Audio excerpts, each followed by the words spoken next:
ఉన్న బంగారాన్ని విడిపించి ఆ రోజు ఆన్లైన్ రేటుకే మేము కొంటాం. Sharma gold company. నమస్కారం, సుమన్ టీవీకి స్వాగతం. శ్రీచక్రపీఠ వ్యవస్థాపకులు, ప్రముఖ జ్యోతిష శాస్త్ర పండితులు ప్రదీప్ జోషి గారు మనతో పాటు ఉన్నారు. గురుగారిని అడిగి మరిన్ని విషయాలు తెలుసుకుందాం. గురుగారు నమస్కారం. శ్రీమాత్రే నమః. గురుగారు, మరి ఈ సూర్యగ్రహణం తర్వాత అంటే కొన్ని రాశుల మీద ఇది ప్రభావం చూపిస్తుందని అంటున్నారు కదా, ఏ రాశుల మీద ప్రభావం చూపించే అవకాశం ఉంటుంది? వాళ్ళు ఏమైనా పరిహారాలను పాటించుకోవాల్సిన అవసరం ఉంటుందా?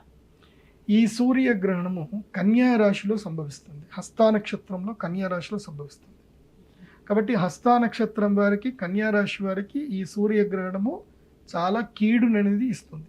కాబట్టి అక్టోబర్ 2వ తారీఖు నుంచి అక్టోబర్ 18వ తారీఖు వరకు, మళ్ళీ చంద్రుడు పూర్ణచంద్రుడు దర్శనమయ్యేంత వరకు ఈ 15 రోజుల పాటు భవానీ దీక్షలు స్వీకరించండి.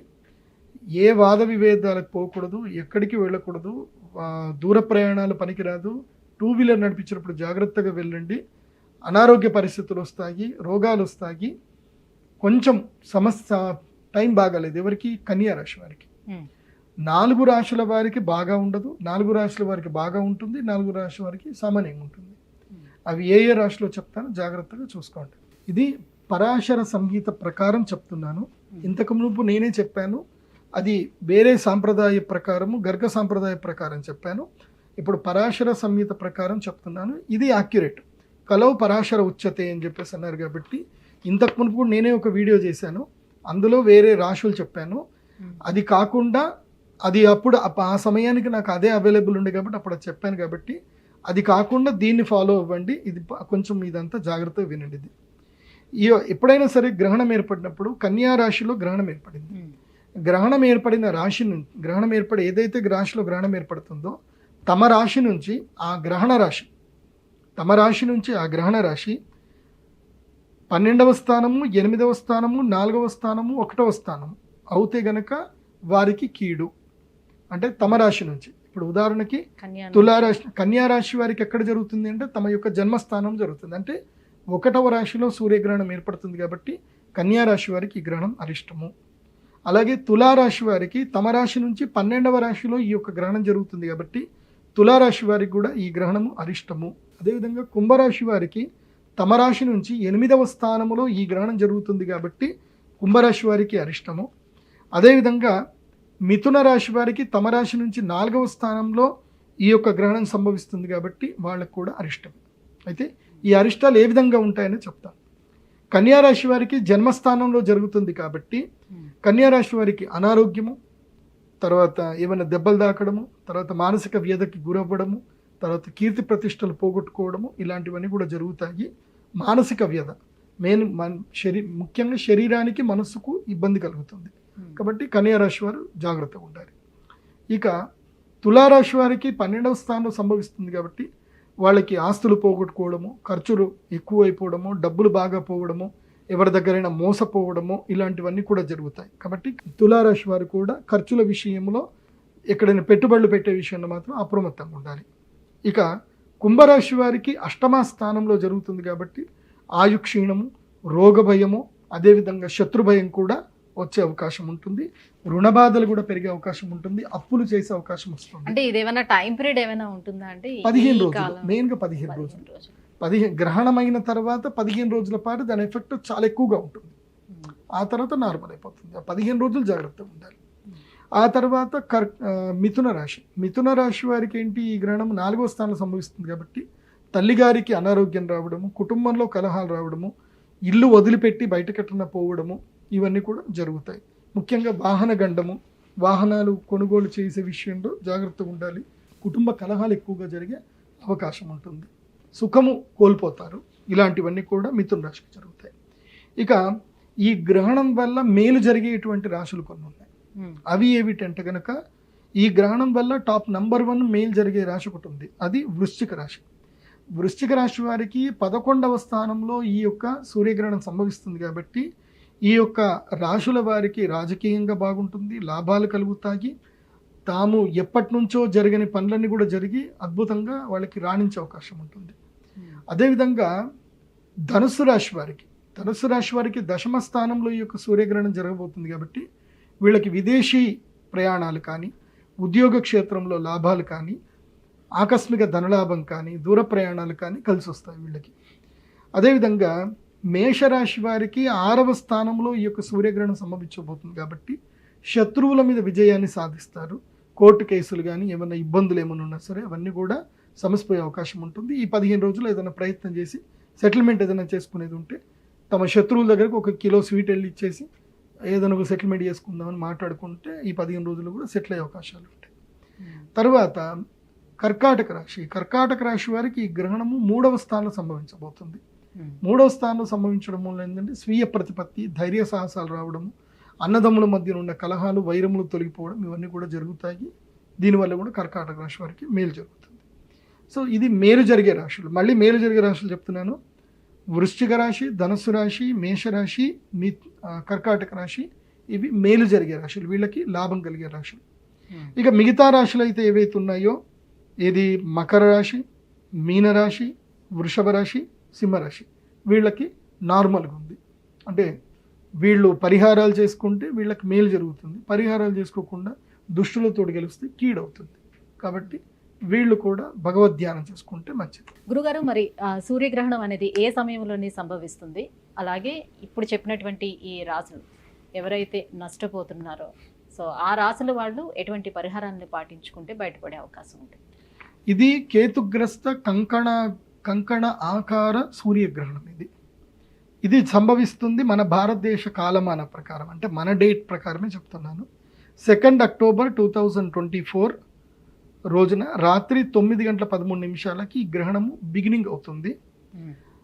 ఎండ్ వచ్చేసి 3 అక్టోబర్ 2024 3:17 AM ఇది ఎండ్ అవుతుంది. అంటే 9 నుంచి 3 వరకు ఆల్మోస్ట్ 6 అవర్స్. కానీ ద పీక్ టైం అనేది వచ్చేసి మాత్రం అంటే కంకణగ్రాస సూర్యగ్రహణం కనబడే ప్రదేశం మాత్రం మెక్సికో ప్రదేశంలో కనిపిస్తుంది. మనకి రాత్రి సమయము, అంటే మనకు రాత్రి అమెరికాలో కనిపిస్తుంది, ఉత్తర అమెరికాలో, దక్షిణ అమెరికాలోను, మెక్సికో, కెనడా ఆ ప్రాంతంలో కనిపిస్తుంది. మీరు timesandDate.com అనే ఒక వెబ్సైట్లోకి వెళ్తే కనుక ఈ కంకణగ్రాస సూర్యగ్రహణం ఎక్కడ కనిపిస్తుంది అనేది ఉంటుంది. ఈ కంకణగ్రాస సూర్యగ్రహణం కేవలం 4 నిమిషాలు మాత్రం కనిపిస్తుంది. ఆ 4 నిమిషాలు మాత్రం అద్భుతమైన పర్వకాలము. అది అర్జెంటీనాను ఎక్కడో కనిపిస్తుంది. అది మీకు timesandDate.com వెబ్సైట్లో కొడితే మీకు వచ్చేస్తుంది, గూగుల్లో కొట్టినా వచ్చేస్తుంది. Where can see that ring of fire solar eclipse అని కొడితే తెలిసిపోతుంది. సో దీని యొక్క బిగినింగ్ వచ్చేసి మన కాలమాన ప్రకారం మనం పూజలు ఎప్పుడు ఎవరైనా యజ్ఞ యాగాదులు ఎవరైనా చేసుకున్నాం. ఎందుకోసం అంటే నేను గ్రహణం వచ్చిన ప్రతిసారి నేను గ్రహణ సమయంలోనే చేయాల్సిన అవసరం ఉంటుందా? గ్రహణ సమయంలోనే నేను ప్రతిసారి పూజ చేస్తాను. అది భారతదేశంలో జరిగినా ఎక్కడ జరిగినా నేను గ్రహణ సమయంలో పూజ చేస్తాను. ఎందుకోసం అంటే అది పర్వకాలం, ఇట్స్ అద్భుతమైన వండర్ఫుల్ టైం. అది ఆ టైంలో పూజ చేస్తే అద్భుతాలు జరుగుతాయి జీవితం లోపల. నేను ఆ పూజ చేయటం వల్ల ఎంతోమందికి అద్భుతాలు జరిగాయి. ఒక పేషెంట్ ఉండే, ఆ అమ్మాయికి కాళ్ళు విపరీతమైన మంట, నొప్పి అమ్మాయికి వాళ్ళ పేరెంట్స్ తిరిగిన హాస్పిటల్ లేదు, కలవని న్యూరాలజిస్ట్ లేరు, ఎవరైనా మాకేం తెలియదు అంటారు, మెడిసిన్స్ ఇస్తారు, తగ్గదు. ఎప్పుడు 24/7 ఆ అమ్మాయి కాళ్ళకి ఫ్యాన్ వేసిందే ఉండాలి. 24/7 కింద కాలు పెట్టరాదు ఆ అమ్మాయికి. వాళ్ళకి నరకం వాళ్ళ పేరెంట్స్కి. ఇక్కడనే సనత్ నగర్లో ఉంటారు వాళ్ళు. ఆ పేరెంట్స్ ఒక నమ్మకంతో నా దగ్గరకు వచ్చారు, గురుగారు మా పాపకు సొల్యూషన్ చూపించండి. నేను పాపం వాళ్ళు ఫీజు కూడా కట్టారు. నేను చూసి ఫీజు వాపస్ ఇచ్చేసాను. దీనికి నేను ఇప్పుడు సొల్యూషన్ ఇప్పుడు చెప్పలేను, నాకు టైం కావాలి అని చెప్పి ఈ యొక్క రావణ సంహిత పుస్తకం చదివాను. ఒక కేసు వచ్చింది, ఒకళ్ళకి నేను సొల్యూషన్ ఇవ్వలేకపోతే నేను ఫీజు తీసుకోను, కానీ ఇది ఒక ఛాలెంజ్ నాకు. ఈ ఛాలెంజ్కి సొల్యూషన్ చెయ్యాలి అని చెప్పి నేను ఇది రావణ సంహిత పుస్తకం చదివి దానికి సొల్యూషన్ ఫైండ్ చేసి వాళ్ళకి మేము ఒకటి గ్రహణ సమయంలో పూజ చేసిన దాన్ని అభిమంత్రణ చేసి ఇచ్చాను. 3 monthsలో పాప నడిచింది. నార్మల్ అమ్మాయి లాగానే అందరిలాగా పరిగెత్తుంది. ఇప్పుడు అంత బాగుంది ఇప్పుడు ఆ పాప. అంటే గురుగారు, ఇప్పుడు గ్రహణ సమయంలో జనరల్లీ దేవతలు వాళ్ళ శక్తిని కోల్పోయి ఉంటారు అని చెప్తారు కదా, ఆ సమయంలో మనం పూజ చేసుకుంటే ఎట్లా మనకి మంచి జరిగే అవకాశం ఉంటుంది? సింపుల్. ఇప్పుడు మీరు అద్భుతమైన వ్యక్తి, మీ దగ్గర కోట్ల రూపాయలు ఉన్నాయి, మీరు రోల్స్ రాయల్ వేసుకొని మీరు వెళ్తున్నారు కారులో, కాకపోతే మీరు ఎక్కడో రంపచోడవరం దగ్గర అడవిలో వెళ్తున్నారు. సడన్గా మీకు 4 టైర్లు పంక్చర్ అయిపోయాయి. మీకు అక్కడ చుట్టూ ఎవరూ కనిపించట్లా, మీ దగ్గర డబ్బులు ఉన్నాయి, అన్నీ ఉన్నాయి, మీ మొబైల్లో ఛార్జింగ్ అయిపోయింది, మీ మొబైల్ లేదు. ఇప్పుడు మీరు ఒక కామన్ మ్యాన్ అవునా కాదా? అప్పుడు అక్కడ వెళుతున్నటువంటి ఒక వ్యక్తి, అయ్యో మేడం ఏం సమస్య వస్తుంది, మీరు కూర్చోండి అని చెప్పి తమ ఇంటికి తీసుకెళ్ళి మీకు ఇంత భోజనం పెట్టి, అర్ధరాత్రి మీరు తెల్లారిదాకా ఆగండి అని చెప్పి మీకు కూర్చోబెట్టి, మీకు సెక్యూరిటీ ఇచ్చి, తర్వాత ఆ 4 టైర్లు పంక్చర్ అంతా క్లియర్ చేసి, మీకు కరెక్ట్గా మధ్యాహ్నం 12 గంటల సమయానికి మీ చేతికి తాళం ఇచ్చి ఇంకెళ్ళండి మేడం అని అంటే మీకు ఎంత బాగుంటుంది. ఆ తర్వాత మీరు అతనికి ఆ టైంలో సహాయం చేసినందుకు మీరు ఏమి ఇవ్వగలుగుతారు చెప్పండి? మీరు ఎంతైనా ఇవ్వగలుగుతారు. అతను ఏదైనా అడిగితే, ఎందుకోసమంటే అది లైఫ్ అండ్ డెత్. అక్కడ ఏది పులులు తిరుగుతున్నాయో, ఏదో తిరుగుతున్నాయి, ఏదో అనర్థం జరగబోతుంది. ఆ టైంలో అతను మిమ్మల్ని ప్రొటెక్ట్ చేశాడు. మీరు అతను 10 లక్షలు ఇట్లా ఇచ్చేసి వెళ్ళిపోవచ్చు. మీరు ఇచ్చేస్తారు, ఈజీగా ఇస్తారు. ఎందుకోసమంటే మీ రోల్స్ రాయల్ కారు వర్తే 7 కోట్ల వర్త్. 7 కోట్ల కారుకి మీ ప్రాణం అంటే ఇంకా 70 కోట్లు వేసుకోండి. దానికి వర్త్ కాపాడినందుకు వాడికి 7 లక్షలు ఇచ్చినా, 7 కోట్లు ఇచ్చినా, ఎంత ఇచ్చినా తక్కువనే. అట్లాగే గ్రహణ సమయంలో దేవతలు అత్యంత శక్తివంతులు, కానీ గ్రహణ సమయంలో వాళ్ళ శక్తిహీనులు అయిపోతారు, నిరాశ్రయులు అయిపోతారు. సో వాళ్ళకి మనము శక్తిని ఇవ్వాలంటే వాళ్ళకి ప్రొటెక్షన్ చేయడానికి మనము శ్రీమాతృ ధ్యానం చేయాలి. శ్రీమాతృ ధ్యానం చేసి వైశ్రవణ కుబేర తంత్రం అంటారు. అంటే దేవతల యొక్క సైన్యం ఏంటంటే యక్షులు దేవతల యొక్క సైన్యం. యక్షులకి సాధ్యమైందంటూ ఏమీ ఉండదు, అసాధ్యం అంటూ ఏమి ఉండదు వాళ్ళకి, యక్షులకి. అలాంటి యక్షులకి మనము అప్పుడు శక్తిని ఇవ్వాలి. యక్షదేవతలకు శక్తి ఇస్తే దేవతల్ని వాళ్ళు సంరక్షిస్తారు. దేవతల్ని వాళ్ళకి ఏవి అనర్థం రాకుండా సంరక్షిస్తారు. ఆ తర్వాత గ్రహణం అయిపోయిన తర్వాత ఈ యక్షదేవతలకు మనము యజ్ఞం ద్వారా ఎనర్జీ ఇచ్చాం కాబట్టి, యక్షరాజు ఎవరు అంటే కుబేరుడు సిరి సంపదలు ఇస్తాడు, సౌభాగ్యాలు ఇస్తాడు, అన్నీ ఇస్తాడు. దేవతలు కూడా మనకి ఏ గ్రహ బాధలు ఏం రాకుండా చూసుకుంటాడు. అందుకే ఇంపాసిబుల్ అనేటివన్నీ కూడా గ్రహణ సమయంలో పాసిబుల్ అవుతాయి. నేను అందుకే ఆటిజం ఉన్న పేషెంట్స్ కానీ ఎవరికైనా సరే, ఈ క్లయింట్ నాకు ఇంపాసిబుల్ అనే వాళ్ళందరికీ నేను గ్రహణం అప్పుడు రమ్మని చెప్తాను. నీ జీవితంలో ఇది ఇంపాసిబుల్. మెయిన్ సూర్యగ్రహణం చాలా ఇంపార్టెంట్. చంద్రగ్రహణం కూడా ఇంపార్టెంటే, కాకపోతే చంద్రగ్రహణంలో స్ట్రెంత్ కొంచెం తక్కువ ఉంటుంది, సూర్యుడికి స్ట్రెంత్ ఎక్కువ. ఎందుకోసమంటే చంద్రుడు కూడా సూర్యుడి ద్వారానే వెలుగుతాడు. సూర్యుడు వెలుగుతాడు. సూర్యుడే లేడనుకో చంద్రుడు కూడా లేనట్టేగా. చంద్రగ్రహణములో చంద్రుడికి మధ్యన భూమి మాత్రం వస్తుంది, సూర్యుడికి మధ్యన భూమి వస్తుంది. సూర్యుడు వెలుగులోనే ఉంటాడు, అంటే హాఫ్ ఆఫ్ ద స్ట్రెంత్ ఉంటుంది. సూర్యుడు యాక్టివ్గానే ఉన్నాడు. కానీ సూర్యగ్రహణంలో ఏం జరుగుతుందంటే చంద్రుడు డీయాక్టివేట్ అవుతాడు, సూర్యుడు డీయాక్టివేట్ అవుతాడు.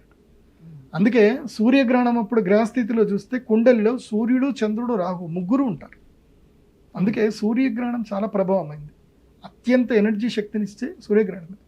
అందుకే నేను గ్రహణ సమయంలో పూజలు చేసిన వాళ్ళకి ఇంపాసిబుల్ అనేవి పాసిబుల్ జరుగుతున్నాయి.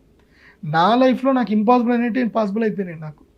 నన్ను ఎవరైతే దిగజారుదామని చెప్పి చూశారో ఆ వ్యక్తులే మొత్తం కింద పడిపోయి మళ్ళీ నా కాళ్ళ దగ్గర వచ్చి కూర్చున్నారు. నా జీవితంలో జరిగింది. నన్ను నాశనం చేద్దాం అనుకున్న వ్యక్తే నా కాళ్ళ దగ్గర వచ్చి సారీ అని క్షమాపణ చెప్పి నా కాళ్ళ దగ్గర కూర్చునే స్థితికి వచ్చింది.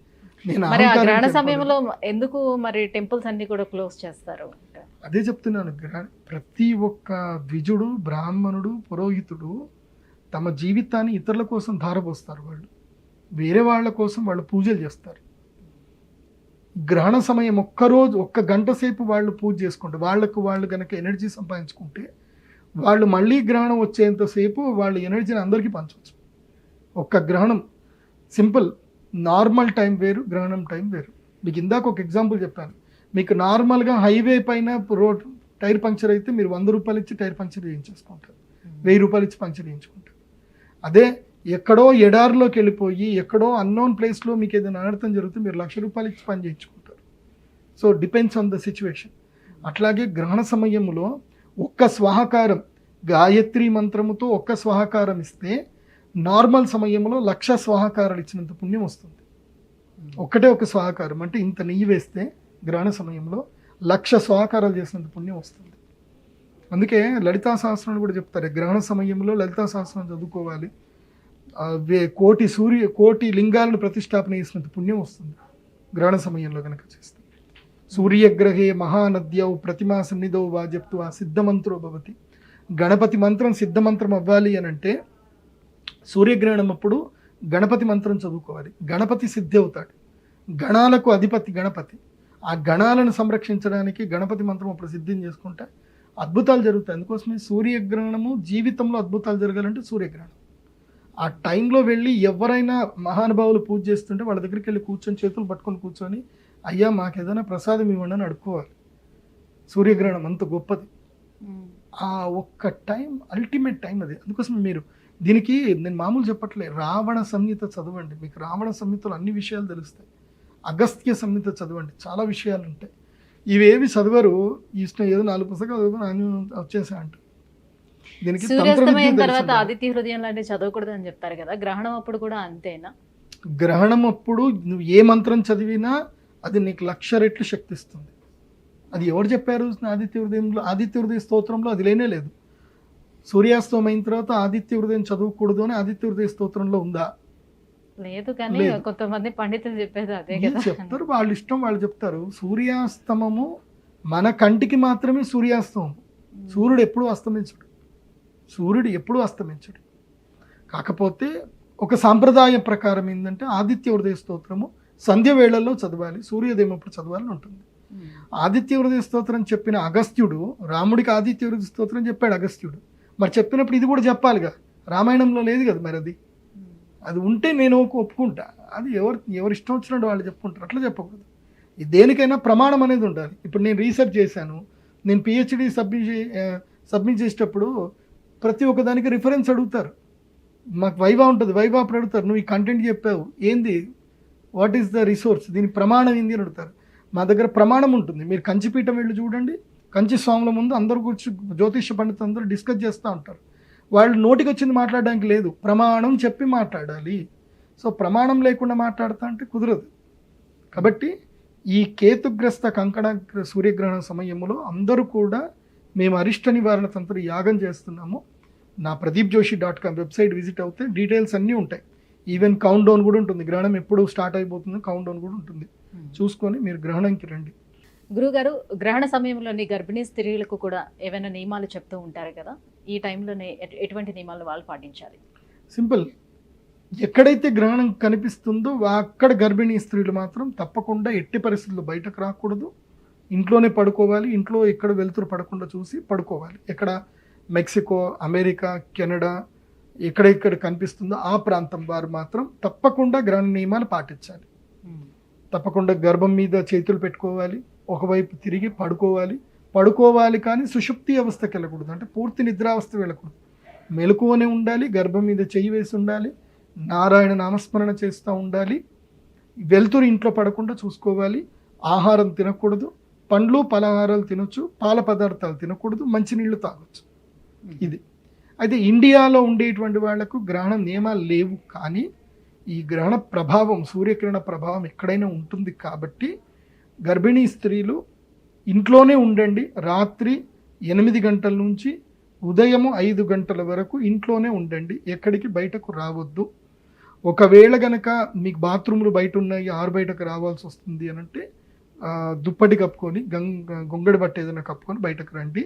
కాకపోతే నేను గర్భిణీ స్త్రీలకు చెప్పేది ఏంటంటే from the 1st month onwards అనుకోండి, కన్సీవ్ అయిన దగ్గర నుంచి 9th మంత్ ఇంకా రేపు డెలివరీ అవుతుందన్న వరకు ఉన్న గర్భిణీ స్త్రీలు అందరికీ చెప్తున్నాను, మీరు 2 అక్టోబర్ రోజున కంప్లీట్గా హౌస్ అరెస్ట్ అయిపోండి. ఎక్కడికి బయటకు వెళ్ళకండి. ఉద్యోగాలు ఏమన్నా ఉంటే మీరు మానేసేయండి, కావాలంటే ఆ రోజు లీవ్ పెట్టుకోండి. ఇండియాలో అంటే ఇంక రాత్రి వస్తుంది కాబట్టి ఇంక నిద్రించే సమయం రాత్రి అయినా ఉదయం అయినా ఆ గ్రహణ వేధ అనేది గర్భిణీ స్త్రీల మీద పడుతుంది. వేద ఉంటుంది కాబట్టి ముఖ్యంగా 7, 8, 9 నెలల గర్భం ఎవరికైతే ఉంటుందో వాళ్ళకి గర్భవేద ఉంటుంది. అది ఎక్కడ జరిగినా గర్భవేద ఉంటుంది.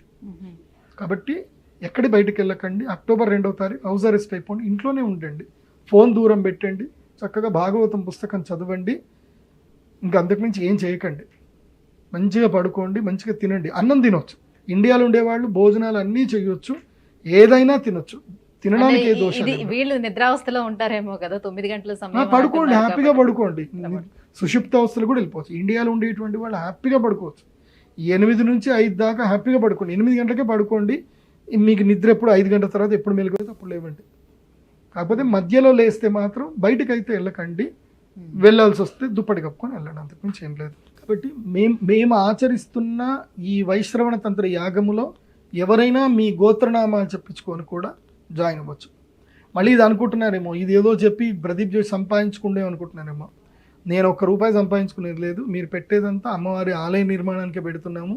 నా పర్సనల్ లైఫ్లో నేను సంపాదించుకున్న కన్సల్టేషన్ ఫీజు తోటి నేను సంవత్సరానికి హ్యాపీగా సంపాదించుకుంటున్నా. ఏది నేను వేరే రియల్ ఎస్టేట్ బిజినెస్లోనే హ్యాపీగా సంపాదించుకుంటున్నా. మీరు ఇచ్చే గోత్రనామాలు చెప్పించుకునే డబ్బులతోటి నేను నా పర్సనల్ లైఫ్ అస్సలు వాడుకోను. ఎందుకోసమంటే నాకు తెలుసు అది పెద్ద లత్త. ఆ లత్త నాకు తగ్గించుకోవాల్సిన అవసరం అయితే నాకు లేదు. మీకు ఇష్టం ఉంటే పే చేసుకొని అమ్మవారి దేవాలయ నిర్మాణమే చేస్తాం మేము. నా పర్సనల్ లైఫ్కి అయితే నేను వాడుకోను. సో ఈ సూర్యగ్రహణం ఏ ప్రాంతాల్లో అయితే వస్తుందో, ముఖ్యంగా అమెరికా వంటి దేశాల్లో ఎక్కడైతే వస్తుందో, వాళ్ళు ఒకవేళ పూజలు చేయించుకోవాలని అనుకుంటే ప్రదీప్ జోషి గారి వెబ్సైట్ ఏదైతే సార్ మెన్షన్ చేశారో, సో ఆ వెబ్సైట్కి వెళ్ళి డైరెక్ట్గా అక్కడే మీరు పూజకు సంబంధించిన విధి విధానాలు కూడా ఉంటాయి, మెన్షన్ చేసి ఉంటాయి. సో దాని ప్రకారం ఫాలో అవ్వచ్చు. భారతదేశంలో ఎవరైతే ఈ సూర్యగ్రహణం సమయంలోని పూజ చేయించుకోవాలని అనుకుంటున్నారో సేమ్ అలానే వెబ్సైట్కి వెళ్ళి చేయించుకోవచ్చు, లేదా నేరుగా అయినా సరే కూడా కన్సల్ట్ అవ్వచ్చు. కింద స్క్రోల్ అవుతున్నటువంటి నెంబర్కి కూడా కాల్ చేసి పూజకి సంబంధించినటువంటి మరిన్ని వివరాలు కూడా తెలుసుకోవచ్చు. గురుగారు, ఈ సూర్యగ్రహణానికి సంబంధించి ఎంత ప్రత్యేకమైనది ఈ సూర్యగ్రహణం అని వివరిస్తూ, అట్ ద సేమ్ టైం ఈ సూర్యగ్రహణం ఏ సమయంలో వస్తుంది, ఏ రాశుల వారికి మంచి జరుగుతుంది, ఏ రాశుల వారికి నష్టం జరిగే అవకాశం ఉంది, ఎవరు ఎటువంటి పరిహారాలను పాటించుకోవాలి, ఈ విషయాలన్నీ కూడా ఇంత వివరంగా తెలియజేసినందుకు ధన్యవాదాలు. శ్రీమాత్రే.